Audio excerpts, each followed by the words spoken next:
మరికొద్ది రోజుల్లో ICC T20 ప్రపంచ కప్ స్టార్ట్ కాబోతున్న సందర్భంగా టీమిండియా మాజీ క్రికెటర్ అనిల్ కుంబ్లే చాలా ఇంట్రెస్టింగ్ కామెంట్స్ చేశాడు.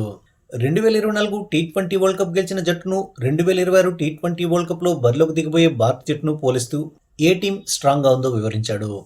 ముందుగా 2024 టీ20 ప్రపంచ కప్ విషయానికి వస్తే అమెరికా, వెస్టిండీస్ సంయుక్తంగా ఆతిథ్యం ఇచ్చిన ఈ టోర్నీలో రోహిత్ కెప్టెన్సీలో బరిలోకి దిగిన టీమిండియా ఫైనల్లో సౌత్ ఆఫ్రికాపై అద్భుతమైన విజయం సాధించి 11 ఏళ్ల లాంగ్ గ్యాప్ తర్వాత టీమిండియాకు ఐసీసీ ట్రోఫీ అందించింది.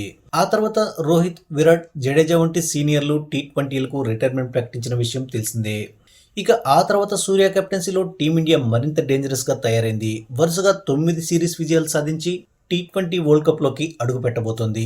ఈ సందర్భంగా ఓ బ్రాడ్కాస్టర్ షోలో మాట్లాడిన అనిల్ కుంబ్లే రెండింటిలో ఏ టీం స్ట్రాంగ్ గా ఉందో వివరించాడు. కుంబ్లే మాట్లాడుతూ, ఇక్కడ రెండు టీమ్స్లోనూ ఎక్స్పీరియన్స్ గురించి మాట్లాడుకుంటే ప్రస్తుత జట్టులో ఇద్దరు దిగ్గుజాటగాళ్లైనటువంటి రోహిత్, విరాట్ కోహ్లీ లేరు. కాబట్టి ఎక్స్పీరియన్స్ విషయంలో ఆ జట్టు చాలా బలంగా ఉంది. ఇక టీం యొక్క బ్యాలెన్స్ గురించి మాట్లాడుకుంటే ప్రస్తుతం సూర్య కెప్టెన్సీలోని భారత జట్టు బలంగా కనిపిస్తుంది. ఎందుకంటే ఈ జట్టులో చాలా బౌలింగ్ ఆప్షన్స్ ఉన్నాయి. బ్యాటింగ్లో దూకుడైన అప్రోచ్తో భీకరంగా కనిపిస్తోంది. అయినప్పటికీ రోహిత్ సేన 10% ముందుందని చెప్పాలి. ఎందుకంటే 2024 టీ20 ప్రపంచ కప్ ఫైనల్లో విరాట్ కోహ్లీ, అక్షర్ పటేల్ టీమిండియా డీప్ ట్రబుల్లో ఉన్న సమయంలో ఎటువంటి ప్రెజర్కు లోన్ కాకుండా అద్భుతమైన ప్రదర్శన కనబర్చారు.